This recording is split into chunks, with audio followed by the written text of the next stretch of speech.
Welcome to session 3. We're working on being anxious for nothing but praying in everything. Dwight, you're one of the leaders at the church. You serve in many different capacities. You obviously have lived life, grew up on a farm, been an engineer.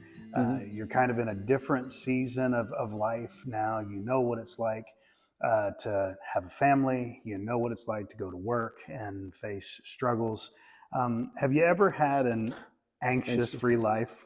Anxious-free? No. No, No. but wouldn't an anxious-free life be nice? Oh, yes, it would. What are some of the things that you're seeing, maybe in your life or in the lives of others in our culture as a whole, that are making people anxious? Well, sitting here thinking of one example. When we talk about engineering, where I used to work, I went to conferences and gave presentations, and everything would be set, and I'd be good. But that, as it kept getting closer and closer, you go, that guy's gone, good. That guy's gone, good. Next one, oh, I'm next.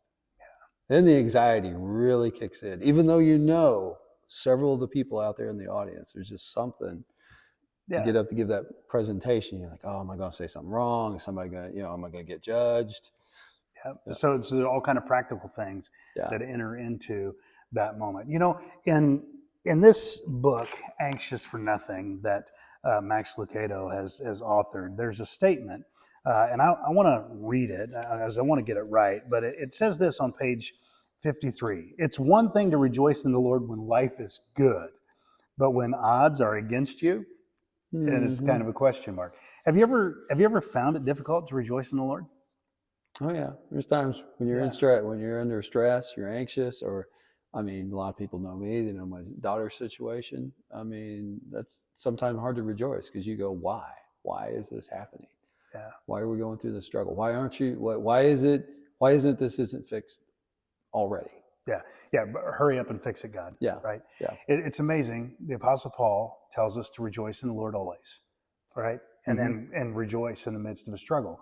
And he wasn't just telling us that, he was showing us how to do it. He says in Philippians 4:6, be anxious for nothing, but in everything by prayer and supplication, with thanksgiving, let your requests be made known to God. And then here's what he says, and the peace of God, which surpasses all understanding, will guard your hearts and minds through Christ Jesus. It'll guard our hearts and minds. I think maybe he's telling us that when we have those situations like what you just referred to, the ups and downs, the chaos of life, the questions of why is this happening to me? Why my family? Why my job? Why my struggle? Right? We can have a point where we do come and rejoice in the Lord. On page 76, it says, this business of anxiety management is like pulling stumps out of the ground. Some of your worries have really deep root systems. Yeah. And you know what? They do. I've got some of those. I know you have some of those.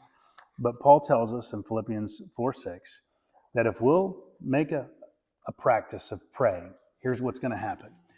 If we'll pray and be anxious for nothing, but pray, God will begin to work his peace down into the root systems of our life, and he'll help us to live a life where we're anxious for nothing, but we're praying about everything. In this session, it's our goal to help you overcome some of those deeper struggles and some of those deeper root systems of anxiety in your life. And I hope that when this is over, you'll have talked and discussed a little bit more about overcoming your anxieties and rejoicing in the Lord. Remember, we're praying for you.